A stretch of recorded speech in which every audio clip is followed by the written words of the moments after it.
On weigh-in this morning, the luck might finally be turning for Val d'Isoldo, who adds the Group 2 Travers Stakes to Manawatu Breeders' success. Tony Pike is with us. There was a treble of black-type features down south at Riccarton. Betty, Sally and the Rebel all coming to the fore. Not such a good day in the Manawatu region, with the long-awaited return of Awapuni halted after one race. Race boss Brad Taylor fronts. A serious effort from Joker's Grin, who's doing exactly that after claiming the quokka. We find out how Crescetti pulled up as well. And we've had it all this season of weigh-in, so we thought we'd hand out some awards. And we'll have plenty of fun as well along the way. Yes, a very good morning to you. Welcome into the last weigh-in of the season. It's a bit of a bittersweet morning for us here on weigh-in. As always, Emily Murphy is with me in studio, and this morning we've got Bruce Sherwin as well. It's a strange old day. We've come to the end of the season for the show. It's been great, hasn't it? We've reviewed some of the best racing across the world, arguably, you could say. There's been some fabulous moments, there's been some fabulous stories, and we're going to touch on a number of those. We've also got to review yesterday, of course, where we saw great racing across the board, whether it was Australia or here in New Zealand. Lots to sink our teeth into, Bruce. It is. It's been a great season, hasn't it? And the team here has done a great job. Well done to you both. And we'll be reviewing some of that good action from yesterday and a little tinge as we look back on the problems at Awapuni. You might be wondering where Jayne is as well. She's in Hong Kong, but she is going to get up early and join us for the last show and look ahead to a massive night tonight. But first of all, we have to look back to yesterday, starting with, of course, the Group 2 Travers Stakes won by Val d'Isoldo. The Travers Stakes field at Group 2 level, almost set. We're ready to go. Gates open, they're off in the Travers Stakes. One of the first away, Val d'Isoldo. Mizabine began quickly. Aljumala's right there, and from the deep, Town Crier goes forward to force the issue.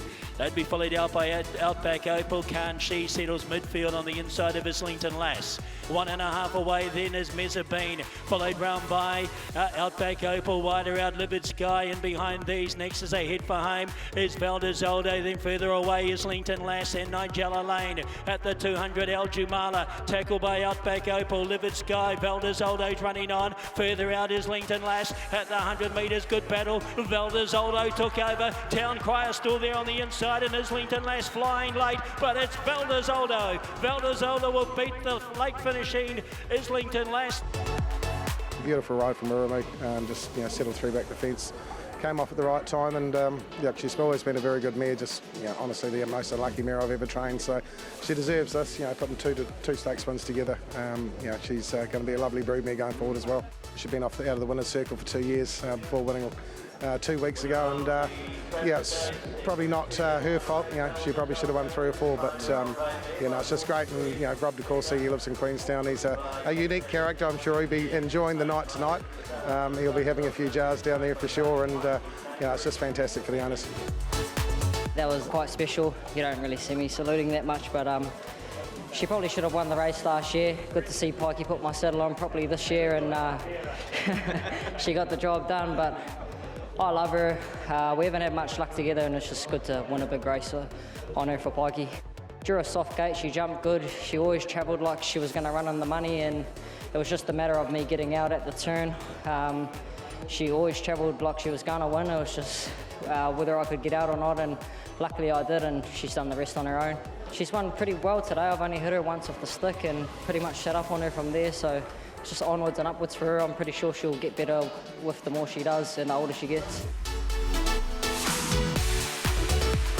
Yeah, it was a brilliant win, all right, from Val d'Isoldo, and as you heard there from both Tony Pike and Winnamoo Pin, she has had plenty of bad luck throughout her career until her last couple of runs particularly. Tony is with us now this morning. Thanks so much for jumping on with us, Tony. How much of an easier watch was it yesterday, considering she finally did get the luck and showed exactly what she's capable of? Yeah, look, it was a pretty easy watch, obviously. Muramu did for a peach of a ride, 3 back the fence, and yeah, look, when she got clear at the top of the straight, she was travelling extremely well, and for the first time, she really got clear here a long way from home, and it was a pretty dominant win in the end and a pretty soft win. Tony, you mentioned obviously how unlucky she's been. Is there also an element of her sort of developing into herself as well? How does she compare to maybe this time last year? Yeah, she seems to come right in the autumn. Her autumn form's always been very, very solid. And yeah, look, she's a mare that's probably only just really starting to mature into herself. Obviously, she's been racing at, quite a high level for a long period of time, although she's only won the 4 races. 3 of them have been at stakes level. So, she's always been running in, pretty good races all the way through last season and this season. And look, she's just such a consistent, honest mare that, if she does get that little ounce of luck, she's a genuine winning chance in whatever race she runs in. Tony, she's now a rising 6-year-old. I know there were discussions around whether she went to the broodmare paddock last season, but it just feels like she might have gone to a new level. Is there the temptation to keep racing her? Talked to Rob on the way home from the races last night. He was highly excited, as Rob can be. All as he said to me, he said they can be a broodmare for a very long time. So it sounds like he's pretty keen on possibly racing for another season yet, which it'd obviously be great for the stable. And Rob enjoys his racing as well, so he said he's taking it out of Tommy Smith's book. He said, we'll continue racing while they're racing in good form. And Tony, what do you do with her next with that in mind? Do you have sort of a rough plan in place? Could she have another run here in New Zealand, or do you look maybe towards a Queensland carnival? Oh, look, we'll just see how she pulls up. We have a chat to the owners. We tried the Rotorua Cup last year, and I just don't think she quite saw out a strong 2,200 metres. So I think the 2 options obviously are Queensland, but probably more than likely a spell ahead of the spring. But we'll have that discussion over the next couple of days. Rob obviously lives in Queenstown. I think he's going to the rugby racing in beer sale in Christchurch on Friday. So he's quite keen to catch up and have a couple of beers and have a chat about her future. On the day also, Tony, you had Windrush take out that maiden. He's promised a lot in his short career. He's got big boots to fill as the full brother to Adam I Am. That must have been pleasing to see him break through yesterday.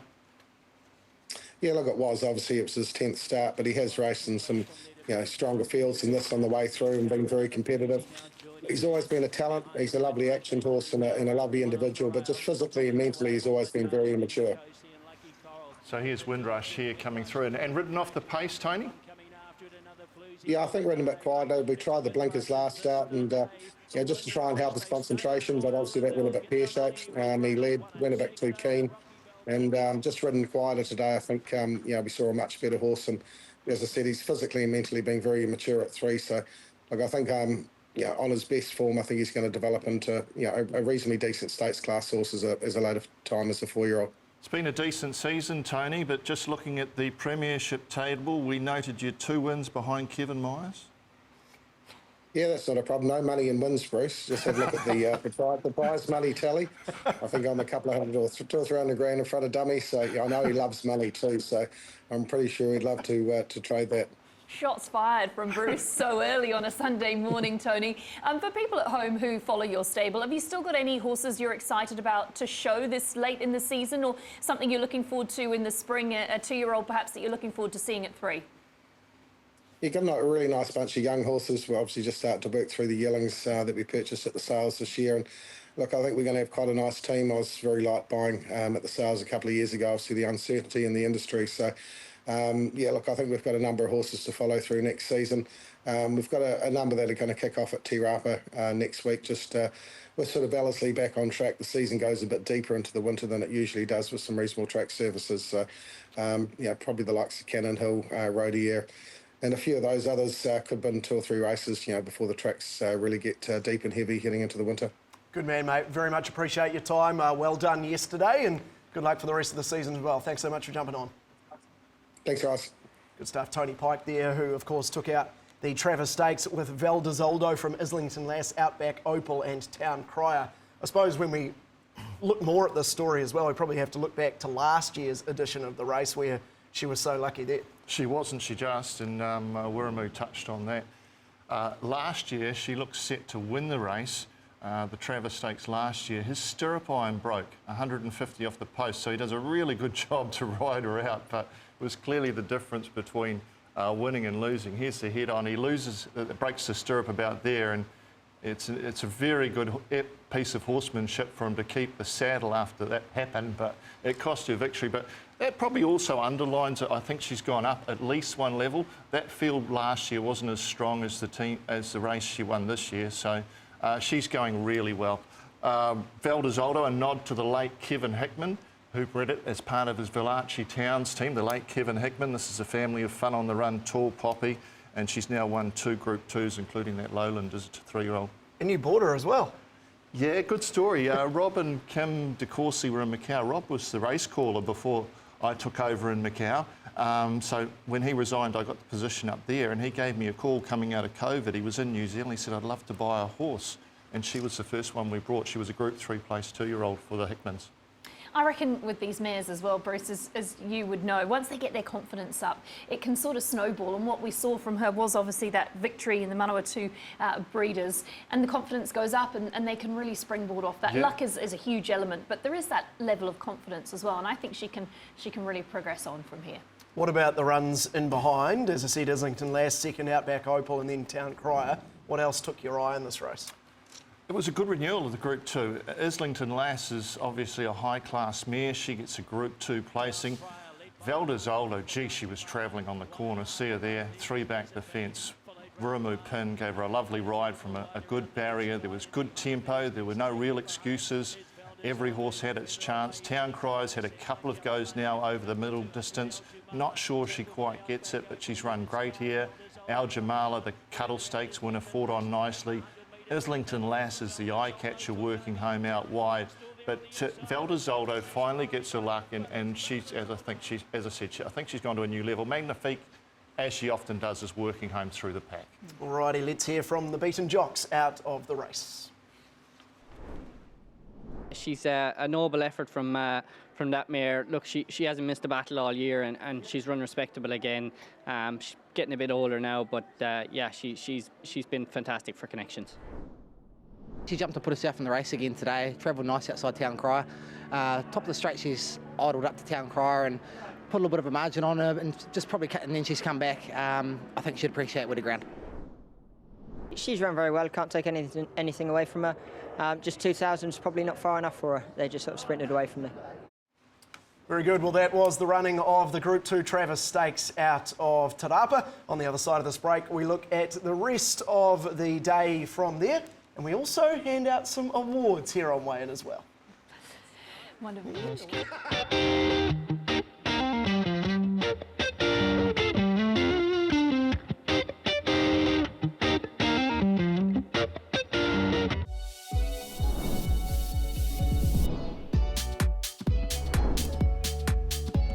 Welcome to the first ever Weigh-in Awards. And for the first time in Weigh-in history, we have joint winners of the Good Bugger of the Year.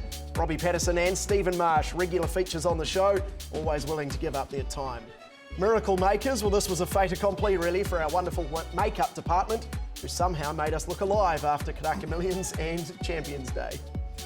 Race day of the year, how could it not be? Karaka Millions is still a beauty, but Champions Day was a 10-race card full of excellence, excitement and energy. Bring on 2026. Story of the year, well, there have been a few that have tugged at the emotions that we've celebrated and that we've loved, but the Doctor stands above them all. Dr. Askar and Joanne, thanks for taking us on the ride. Pride of the South, Bruce was all praise, and it feels only right that the Deep South and Southern Mile Day at Wingatui is the toast of the bottom of the country. Pest of the year, it's not Aiden. We're not that harsh. Those darn flies though, but ever the professional, when the camera's rolling for real, Aiden remains unfazed. We'll throw some bug repellent in your bag next year, mate. Those are our awards for the first edition of the awards for Weigh-in this season. It's been good fun. There's some goodies in there, isn't there? And yes, praise the makeup queens who made us look good after our shows, because if you'd have seen us, we weren't looking too fine, were we, Guy? No, the behind the scenes, post Karaka Millions Day and Champions Day particularly. Wowee.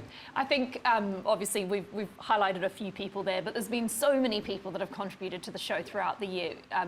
It's worth mentioning everybody's been so open, so willing to come on the show, give up their Sunday mornings, answer phone calls from us when we want to know where horses are going at 8 o'clock on a Sunday morning. So big appreciation to everyone who's helped us. Well, we couldn't do the show without them, could we? It would be pretty boring if people just had to sit and listen to us for an hour or so. So, yep, no, we very much appreciate everyone who has given up their time to jump on with us on a Sunday morning. Let's continue to look back yesterday to the Cambridge Breeders' Stakes, though. And it was Ardalio, one from Archaic Smile, Whiskey and Roses, and Romilly. Things got a bit tight in the straight there. It was a really nice win by Ardalio, but it did get a bit tight. It did. Another good renewal of the race. This is a proper Group 3 race, if not stronger. You've got some Group 1 form littered through it. Ardalio wins the race, putting together a good horse's record, won 3 from 6. This gets really messy in the home straight. Michael McNabb would get 10 days and a $750 fine. Honestly, he might have been lucky he didn't get more, because this is really nasty and it could have ended up bad for those in behind. At least 3 horses inconvenienced as he made that angling run clear, but take nothing away from the performance. She's a smart filly going places. He just had so much horse under him, didn't he? He just had nowhere to go and all of the horse underneath him. You can see here just as obviously quite a dramatic move out. She's putting together a really nice record, Ardalio. I love the fact that they dropped her back to the 1200 metres, and I think that's going to be her sweet spot when she gets to 4. I think we're going to see her really featuring in those sprint races. She's in the right stable to do that, and I think she's going to be a horse we can really follow. Archaic Smile was very good too, was back and was able to pick a path up the rail. I was sort of had a question mark beside Velocious in terms of what I do with that run from there. She just never really featured in the race. It's hard to know if she ran below what you'd expect or if potentially she is okay and she was just back and in amongst horses and couldn't really have anywhere to go. It was, yeah, a very unrevealing run, wasn't it? She was taken back in the early stages. She raced greenly. She did a lot wrong in the race, keen, and didn't have the opportunity to finish off. So I don't know. I think you just have to park the run and move on. But yeah, it wasn't a pretty watch for those who followed Velocious. Righty, well, speaking of moving on, we can hear from some beaten jockeys out of the Breeders' Stakes, starting with Joe Doyle. She jumped okay. She's a tendency to jump a little bit slow now, but she tracked up nicely, had to duck back to the fence, and she ran it off. It raced quite nicely, onwards and upwards for 1400 as a 4-year-old. He's kind of cracker. I think if there was a little bit more rain around, I think he might have even won, but no, we're real happy with him. Nice horse. We had a very wide barrier. Yeah, I think if the ground was a bit softer and we have a better draw next time, he's going to be bang there. He's ran well today. She probably ended up in front, not by design, but got a soft enough lead. She made a sort of good kick at the 400, well, the 350, but she just didn't round it off like she has been. Obviously, that was Ryan Elliott who was first up there in the beaten jockeys. Anything else that took your fancy out of this race? We were just talking off camera, weren't we? Romilly obviously made good ground from the back of the field. Yeah, and I think now that she's been kept to the sprinting trips might be the key with her. Gee, she finished well from off pace there. She's eating up the ground out wide. She's the one to follow as a 4-year-old. Whiskey and Roses has showed a real liking for wet tracks. I think he's a horse that we can follow moving forward at this later part of the season. And yeah, just a really good renewal of the race. I think the form will stand up, and that can be a very good sprint target for the autumn moving forward this race. Righty, there was another decent race on the card. It was the Open 1400, won impressively by Super Photon from first 5, Stony Breck and Dusty Road.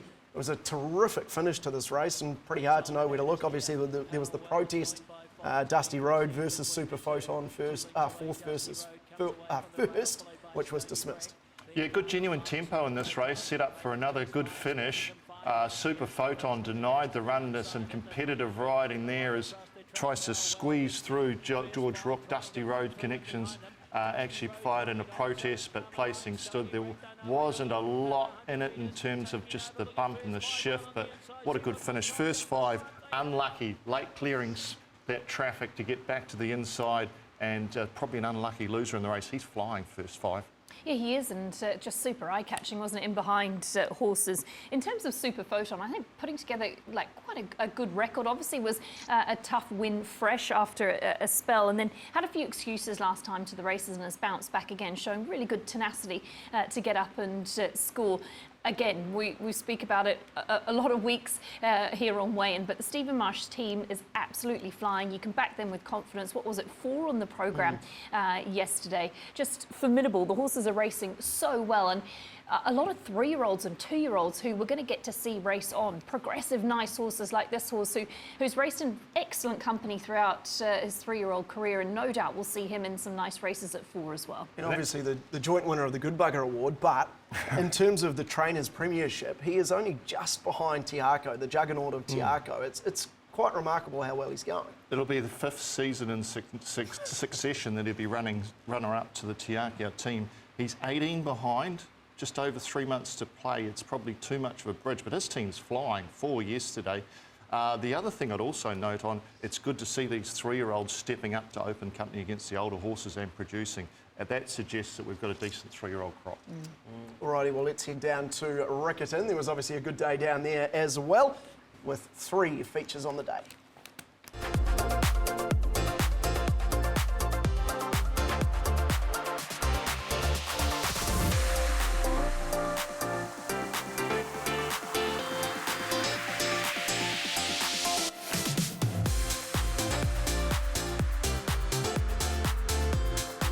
Here comes Betty Spaghetti, and too much, it's Betty! Betty Spaghetti for the Great Easter, she's a ripper. With Betty, you don't panic. She settles nicely. Anna phoned me up and said, will I be able to do it? And for Betty, I said definitely. So it was a struggle, but I've made it.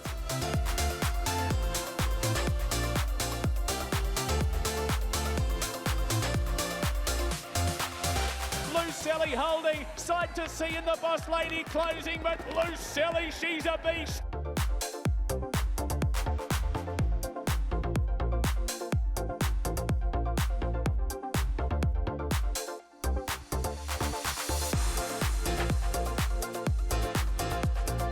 Riviera Rebel for the Coca-Cola Canterbury Gold Cup, took the short way home and won it.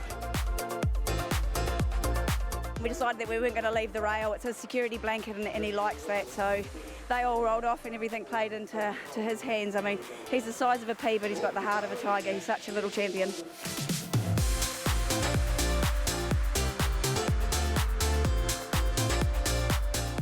The size of a pea, but he's got the heart of a champion. Great line that there from Kylie Williams in terms of Riviera Rebel, who took out the Canterbury Gold Cup. The first black type training success as well for Brooke Kincaid. Yeah, quite a special moment, wasn't it? Obviously trains with Graham Eden. Interestingly, Riviera Rebel provided them with the first victory and then a first stakes victory. So it's been a really good horse for the stable, and it was a smart ride because stuck to the inside, got into a handy position and saved so much ground. Kylie Williams also has a good sort of rapport with the race. She was successful last year aboard Green Luck, and she goes back to back. But Riviera Rebel, Bruce, just too good powering away. Yeah, I love the ground. He's got a good heavy track record. He's a 4-year-old. His record's 6 wins now from 23, so he's been a great servant, and you can see him getting towards the top of the handicaps now in the South Islands. But good galloping performance again. Kylie Williams, up to 978 wins coming into the meeting yesterday. Another one here. She's getting close to an important milestone. Yeah, she sure is. And I guess of the beaten horses, Bruce Harlech ran nicely into second. He's shown a good affinity to Riccarton previously, and Noble Knight filling that third spot. Yeah, runner-up in the race, Harlech. He's been a beauty for connections, up over 600,000 in prize money. And Noble Knight, yeah, another horse going around strongly in the South Island, like the wet track. It was a test yesterday on those conditions, and they were to the fore. Righty, moving along to the Warstep Stakes, won by Loose Sally from Sight to See Boss Lady, and then a dead heat for fourth between Oaksdale and Canelo. Loose Sally, a horse that we've spoken about on the show before, and let's go straight to her co-breeder. The surprise breeder, I prefer to be referred to. I think they've really worked out what Loose Sally needs. She's a big filly who needs room, and that was exactly how she was ridden yesterday. She was presented into the race very early, given the room to be able to let down, and that's when she's able to show her best. I thought she stuck on well over the 2,000 metres. She's still a bit raw and a bit new. You can see sort of the ears going back and forward when she's left out in front on her own. There were some horses closing off nicely, but when she gets that space, that room, it might not be the prettiest ride because she is wide and exposed early, but that seems to be her sweet spot when she gets that room and running. And she was an eye catcher, wasn't she, from that last start at Riccarton, and she's able to pick up a listed success. Yeah, loves the ground. 3 starts on heavy tracks now for 2 wins and a placing. Great story, isn't it? The $600 Gavel House purchase that's now won nearly $170,000 for the Money Aunties. This is a bit of a race with a history to it, isn't it? We go back only a few years, 2021, a Tissue won this race. Further back, Assavant, the dam of Avantage, and way back to Ombre Rose in 2006. So it's been a good horses race on occasions. I'm not sure whether this is a vintage renewal, but she loves a wet track, and she's just going to keep winning races when she gets conditions to suit. Alrighty, moving on to the Great Easter Stakes. This was won by Betty Spaghetti from Too Much, the Radiant One and Connor O'Kieran. The headline of a winning treble as well for Anna Furlong. It was an exceptional performance, wasn't it, by Betty Spaghetti? Obviously came through the Cuddle Stakes, was pretty keen and just faded out and was a winner 2 starts ago. Gets to the favoured 1400 metres. There was a lot of work to do as they were turning in for Betty Spaghetti, but both Betty Spaghetti and Too Much came from that position back in the field. Radiant One midfield on the rail, Connor O'Kieran led, and I thought was pretty brave, Bruce, but really they came from back in the field and closed off gamely, and Betty Spaghetti gets that really well-deserved first black type victory because it's been around the money. And an important one too for a mare with a pedigree. She's Beaufort Downs bred. She's out of a granddaughter of a blue hen mare, and imposingly she left 6 stakes winners, including Bonnevale, Lord Arthur, Full of Spirits. So it's a really good family. That black type goes on the page. What about this South Island Trainers Premiership? Robert Dennis after yesterday 30, Anna Furlong 29. Michael Pittman, 28. Calvin Tyler, 25. That is going to be some finish. Sure is. It's going to come right down to the wire, isn't it, in terms of what they're going to do. And we see sort of the South Island racing really come to the fore at this time of year. So looking forward to seeing how that unfolds over the next few months. But for Anna Furlong yesterday, a treble. Her stable is really firing on all cylinders. Yeah, it very much is. And she had a great day yesterday, that is for sure. We'll take a quick break here on Weigh-in. On the other side, we're going to catch up with Brad Taylor after the abandonment on the first day back for Awapuni. That was such a cool story, Robbie Dolan. An amazing story. Him singing with Ronan Keating after the last race. Incredible. I know Michelle Payne made a movie of what she did. That could be a movie too. A voice contestant who's a jockey who wins the Melbourne Cup, who sings with Ronan Keating after the last race. He couldn't make it up. It's got no secret I'm a huge fan of Ronan Keating. So to watch... Favourite song? Definitely not. Oh, Life is a Roller Coaster would be right up there as one of my favourite songs, but to watch Robbie Dolan actually be able to get up on stage and sing with him, I was like, oh my God, like dreams come true. Interesting that the Pilates has really helped him in what he's done and that recovery and how he's used that to strengthen and potentially going to keep using that heading forward. Are you a Pilates fan? No, I'm not a Pilates fan at all. You? No, yoga. Can imagine you in the hot yoga. Yeah. Jayne and Aidan, are you a Pilates fan? Yeah, that's a hard no from me. Exercise and myself don't really go too well together these days. Michael has invited me to go along to a session with him. I sort of said, my body's like an ironing board, it doesn't bend much. I'll leave that out. This is a Greg O'Connor biscuit that his daughter made and was handing out at Cup Week. The man, the myth, the legend. Well, go on, you're going to have a bite. See how the cookie crumbles. I'm going to eat Greg O'Connor on television. This is awesome. Maybe this is the content we didn't know. You said it, not us. Yeah, good. And this is the new moment of the week. Now let's go to a break so I can...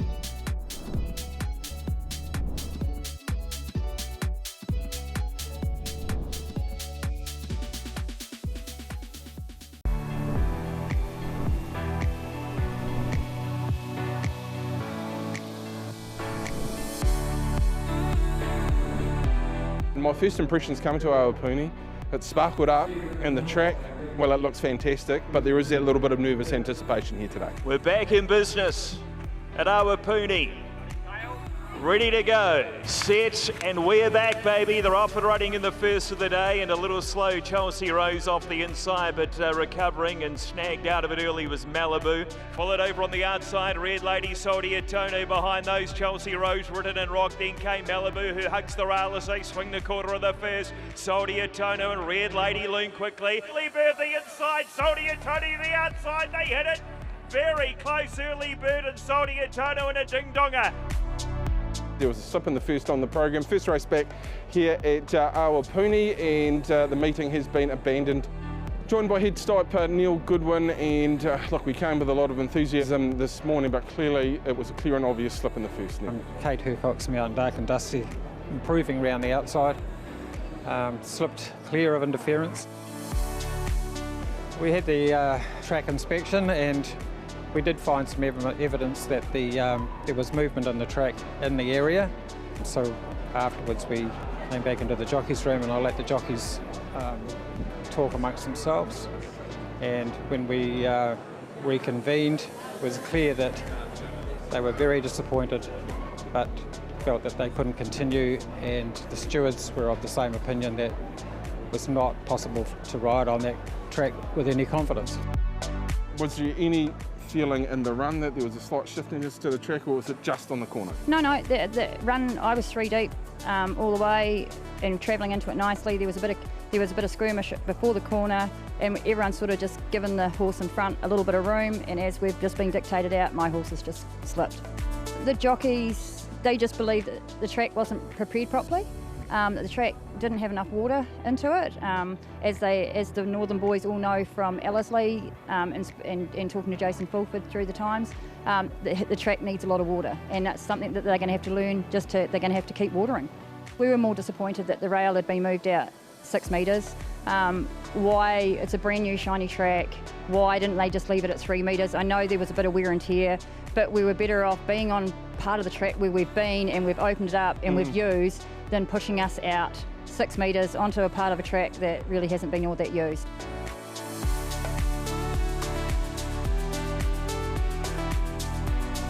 Yeah, it was obviously such a beautiful day down there as well for the first race day back for Awapuni, and sadly after one race the call was made to abandon the meeting after that slip from Dark and Dusty, with Kate Hercock aboard. The General Manager of Racing at Race is Brad Taylor, and he's been good enough to join us now. Brad, you've had a few days to, I suppose, look into what happened on Friday there at Awapuni. What has your initial investigation found as to the reasons for the slip? We have put it down to the compaction and probably the lack of water. Race morning, through the whole process, through our testing and everything, we were aiming to have it between 38 and 40% on the moisture reader meeting. It did come up at 38. Obviously, we had a really nice day. And it probably goes back to the night before. Thursday night, we did a moisture reading and it was 40. And we had a cool evening forecast of 4 degrees. That was going to give us a nice dew. It got cooler than that. We got down to sort of 1.5 around the track and sort of got half a frost. It sucked the moisture right out of it, and the moisture reader went down to 38. Now following the slip, we've gone out and done moisture readings again, and with the heat of the day and that frost, it sucked it right back, and in that area across the track, it sort of, the moisture reader varied from basically 29 to 32 after the race one. So hindsight's a wonderful thing. Completely agree with Kate. We probably should have watered the night before, but again, we're still all so new to this track, and it's a completely different beast to what the old Awapuni is. You know, thinking back to the old Awapuni and talking to people around in that time. You know, having 18 mil of rain earlier in the week and then having to put 10 mil irrigation on wouldn't have even thought of. We put 5 mil irrigation on Wednesday night, and probably should have done the same again on Thursday night. So we'll learn from that. We're going to bring forward a planned renovation that was going to happen after the May the 17th meeting. We're going to bring that forward and start that immediately. That will just involve coring, putting another sand carpet layer over top, and then more verdi draining. And we're in the process of getting some more gear. We've been after a going stick for a wee while. It's taken a bit of time with the company in Australia having to send the equipment to Europe. That will be on its way back shortly, and we'll have a better measure to be able to actually test for that.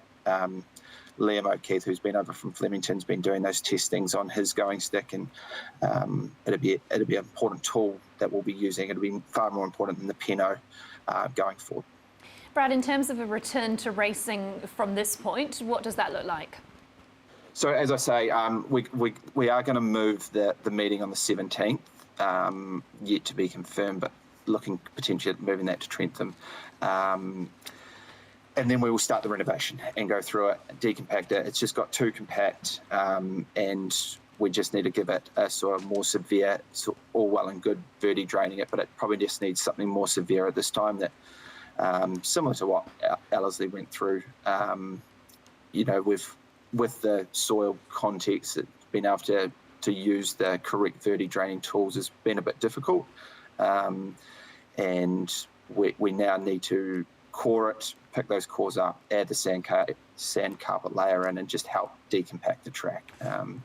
And that will sort of help us going forward. As Kate mentioned, the feedback was, apart from the slip, obviously, was really positive from the jockeys. But we just got to learn how to prepare this track completely different to what we had previously at Awapuni. Brad, there's been a lot of criticism of the rail move. Just talk us through that process, the 3 metres at the trials out to the 6 metres of race day. Yeah, definitely. So firstly, the verti draining prior to our first set of jump outs had brought up a rock, and we let them work over that on the jump outs morning, and the feedback was right is that the horses were showing at that spot. It's sort of 1/2 metre by 1/2 metre. We just had to relay it, etc. So we elected to move the rail out to 3 metres for the trials. Obviously, we had basically 13 mil of rain in the 45 minutes leading into the first trial. Being a young, immature track, it did cause a bit of damage. And on the advice of the experts, we did elect to move the rail out 6 metres, and that was a joint decision. Hindsight's a wonderful thing. It did probably recover better than we expected, and with the rain over last weekend, it certainly helped out in the warm weather this week. Hindsight, yes, we should have probably left it at 3 metres, but we were uncertain of how it would recover post those jump outs and wanted to give them the best possible ground to race on. People will say, that track hadn't been touched, and I know it's completely different track gallops, but that where Kate's mount did slip, it had 29 horses gallop over it on Tuesday morning in preparation for the meeting. So, and saying that, as I say, it's completely different. Horses galloping at training compared to race day pressure. And how about Group 1s are scheduled, the Hastings Group 1s, 2 of them for Awapuni next spring. How are we looking in that respect? Yeah, we won't have any problem. It's all about just learning from our mistakes and going forward, and we just know we have to put more and more water on it. And, we are going to have to be watering the night before a race meeting, whether it be in autumn or in the spring. But once we get the going stick, it's going to help us a lot more with what the track needs. The shear reading of the grass, the compaction levels. So it's going to be a really important tool going forward for us. Okay, mate. Appreciate your time very much. Hopefully those remedies work, but appreciate you giving up your time and fronting up. Thank you, guys. Cheers. Good man. Brad Taylor there, the racing manager at Race. A very important track, obviously, isn't it, going forward for New Zealand? Well, and just so disappointing. It's a lot of repeated issues and processes that we thought we'd learned from Ellerslie. It hurts the industry. A public holiday loss is 200,000 plus to the industry bottom line, and the public reputational damage as well. I think the thing we saw at Ellerslie was time. You can't rush nature, and you can't rush something so new and so different that people are working with. Ellerslie came right. It needed time. It needed a different approach. And I'm sure they're going to get there with Awapuni. It was disappointing on Friday, obviously, but the foundation is there. The hard work's been done. There's got to iron out a few creases, and then we will have, as we see at Ellerslie, a really good track that's going to be able to be raced on a lot and provide a good surface for punters. It's just getting to that point, and hopefully from Friday we've learnt again something new that we can then apply. Yeah, exactly right, especially for a big season next season that will unfold at Awapuni. Let's get across to Australia and look at the running of the $5 million quokka out in Perth, won by Joker's Grin from Headwall, Generosity and Magnificent Andy. Sadly, from a New Zealand perspective, Crescetti was never really in it. In terms of the winner, Joker's Grin, this is just a remarkable story of Bernie Miller and his underrated sprinter, who I don't think is going to be underrated anymore. Just a wonderful story of a country guy who loves his horses. He was asked post-race, is he going to go out and celebrate? He said, no, I'll probably have a beer with my horse.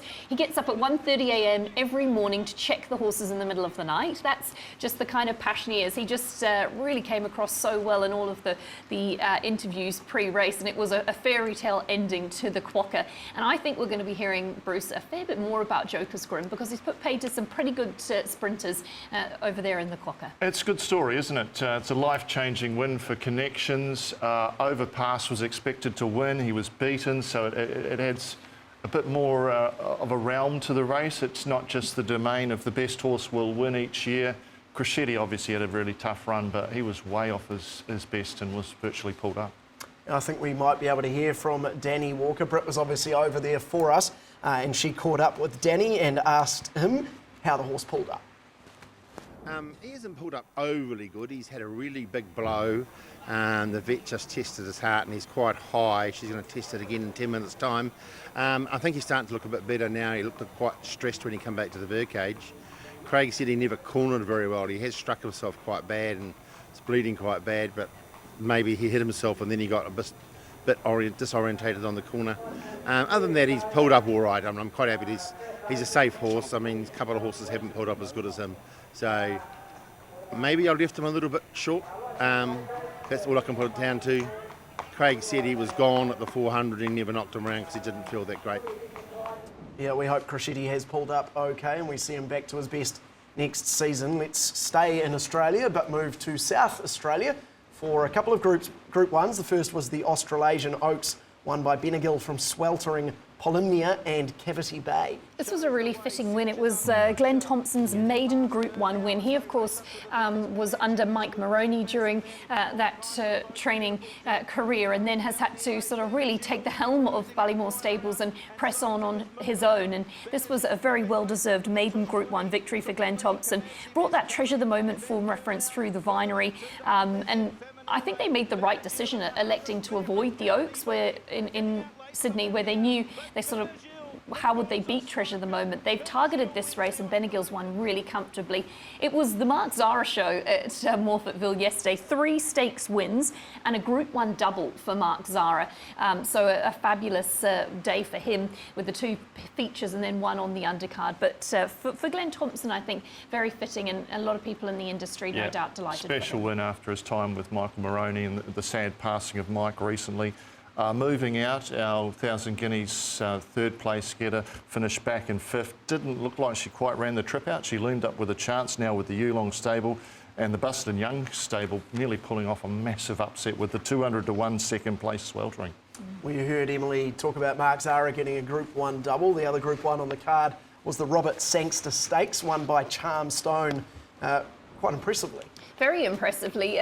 Seamus Mills purchased Charmstone for $1.55 million, and I'm sure a lot of relief to see her live up to the expectation of the original purchase price, taking out a Group 1 success in the Robert Sangster.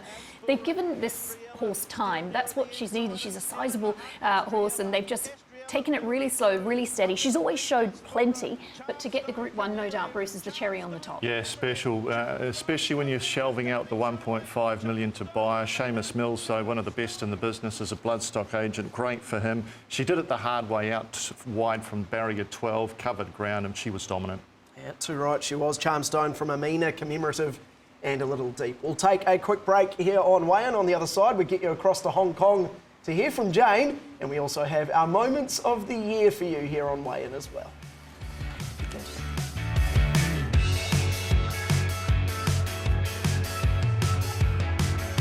You got the way to know.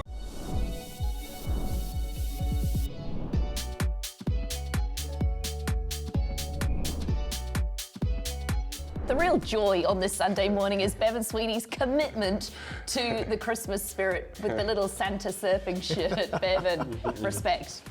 Yeah.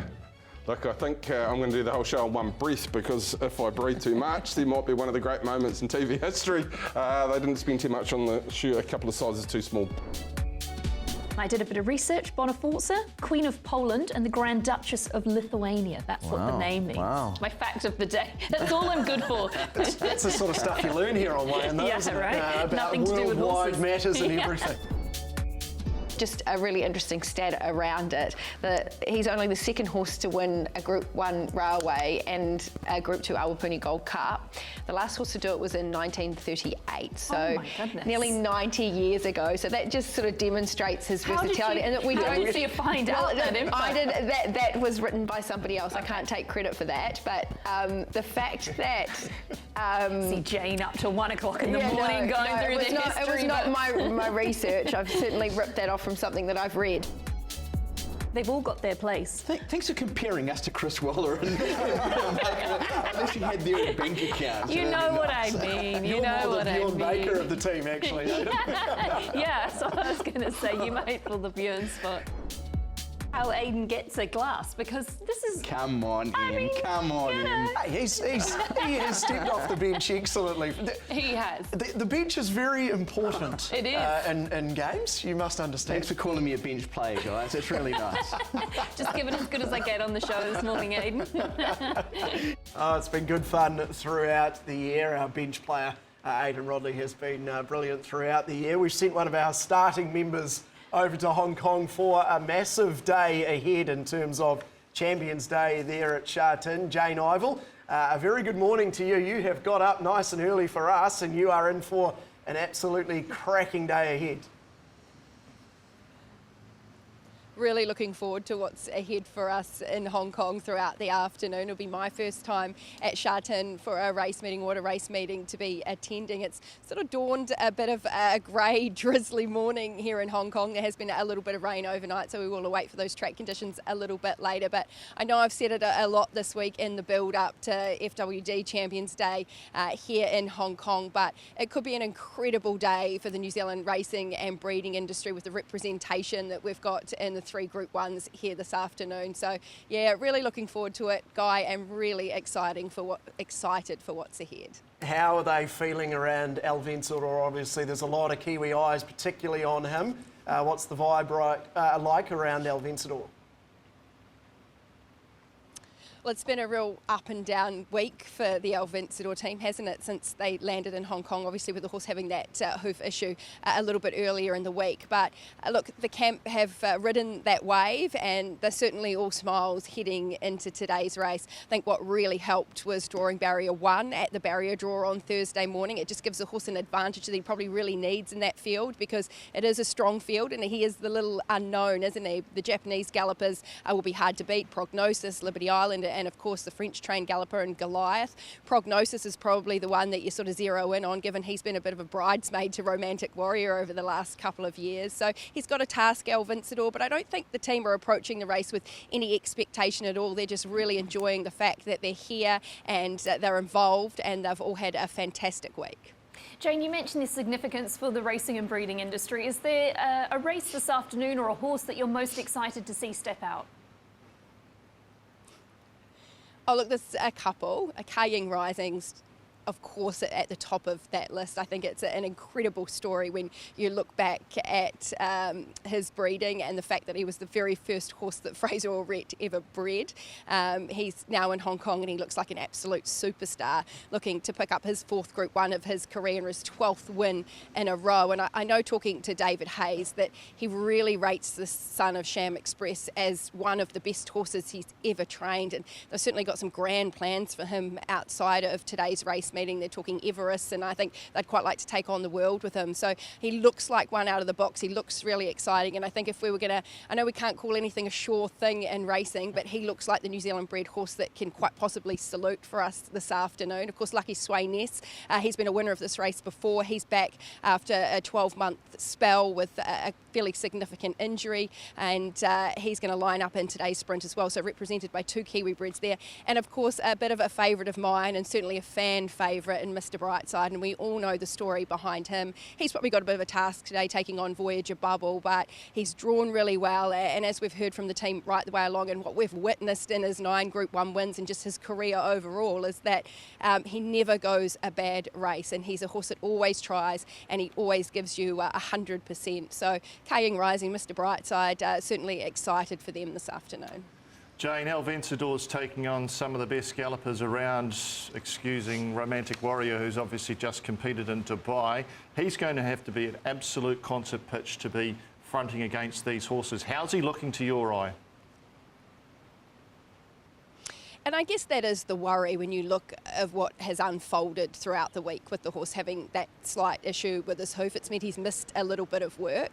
And when you've got a big, gross, robust horse like he is, and we've heard how much he requires to be at his peak on race day, there's always that little question mark in your mind. But one thing that Zach Purdon did say post his gallop on Thursday morning was that the horse actually pulled up really clean in his wind. So it sounds like Stephen Marsh made sure when that horse got on the plane that his fitness levels were where they needed to be.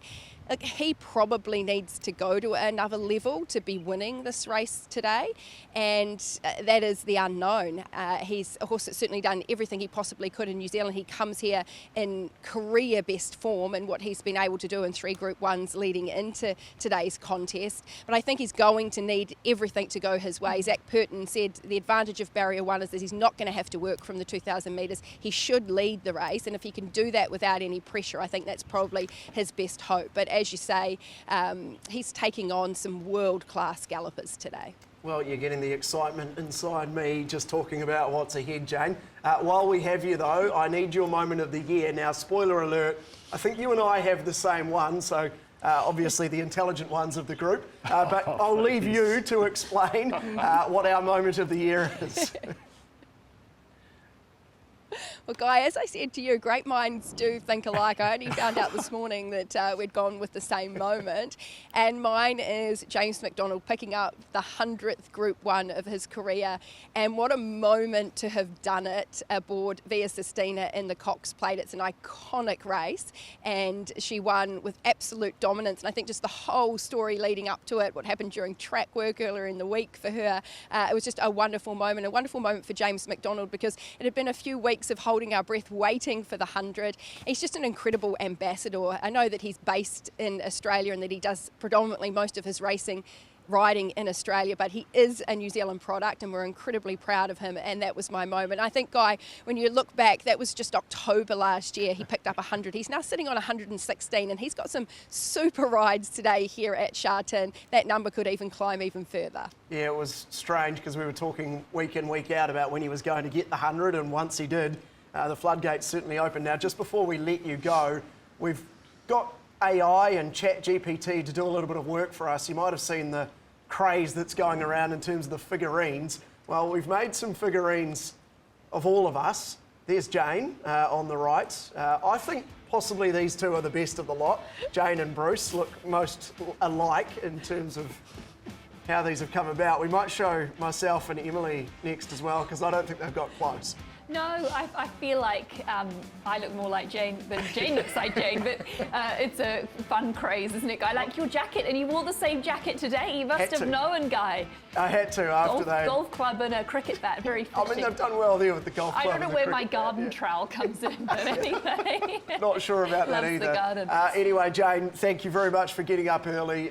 Kind of jealous of you to see what you have ahead of you today. Go and enjoy it. Thanks for all your work throughout the week and the year.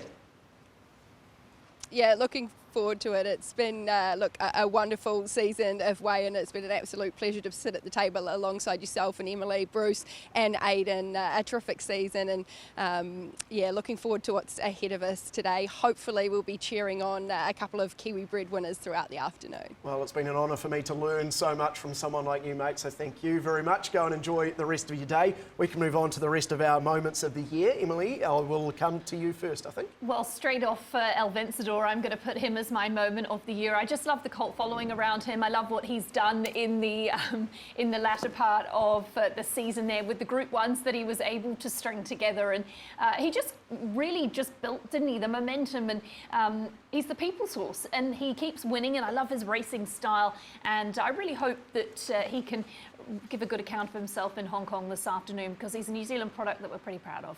And Bruce, what's your moment of the year? There was plenty to choose from. The Southern series that works so well, and the Southern Mile. The Dr. Ascar story is just brilliant, isn't it? That should have global reach, how they named the horse after the doctor that saved the child. But Champions Day, just been a part of it in the initial stages and the apprehension going into it. Will it work? Won't it work? But it ended up a real showpiece stay for the industry that got cut through into main media, and that's what we need as a sport. It was a fantastic day, all right. As I said earlier, Karaka Millions is a great day, but geez, that was special stuff. All right, our horses to watch. We obviously do weight watches usually in terms of a horse maybe in the next start or two that you need to look out for, but we're going to try and look to next season. Who have you picked out, Emily? I found this really hard, as you both know. I was in the green room deliberating this morning, but I went with Treasure the Moment. I know it's stating the obvious. She's a 3-time Group 1 winner already, but she could be anything, Treasure the Moment. And I love what she's been able to do at 3. She won the VRC Oaks. She won, obviously, the AJC Oaks. She won the Vinery. I think it's going to be very exciting to see the path they plot with her. New Zealand, I tossed up between a few horses, but our Dalio is a sprinter that I think is going to be feature in our sprint races at 4. Well, certainly impressive yesterday. Bruce? Oh, I'll take the $1 chance. Will he do it? It's my horse to follow. I thought he was quite spectacular. He came a long way in that one prep to win the Derby. And the way he won the Derby, he worked hard through the first half of that race to find a position and kept up a strong gallop to the line. We then saw him 3 wide, no cover in Australian Derby. He could be a special horse and a weight for age horse in Australia next season. That was a very, very special win, all right. And mine is La Dorada. Like Emily, $1, stating the obvious here, but man, she was just so impressive. Karaka Millions, Matamata Breeders, and the Manawatu Sires produce as well. Look, we'll never know, but I think she might have beaten Return to Conquer in the Sistema Stakes as well. She's that good. No doubt at some stage in her 3-year-old season, I suspect they'll try her in Australia. And I'm really looking forward to seeing what she can produce there. So I've gone La Dorada there as my horse to watch next season. That wraps us for the season here on Weigh-in. Thank you very much for watching. It's been a ton of fun. Thank you for everything. Well, all of you have taught me throughout the year. I've learned so much about this great game, and it's been a really fun 6 or so months. I just want to really give a shout out to the people behind the scenes that put this show together, because there is an army of people that work tirelessly on a Saturday afternoon, evening, Sunday morning. We're the ones that front up on the camera, but there's lots of people behind the scenes doing a lot of hard work, so kudos to them. Yep, completely nailed it, and thank you very much to the likes of yourself, Bruce, who have jumped in when we've needed you and absolutely nailed the brief. We appreciate that. Been a pleasure. Love working with the team here.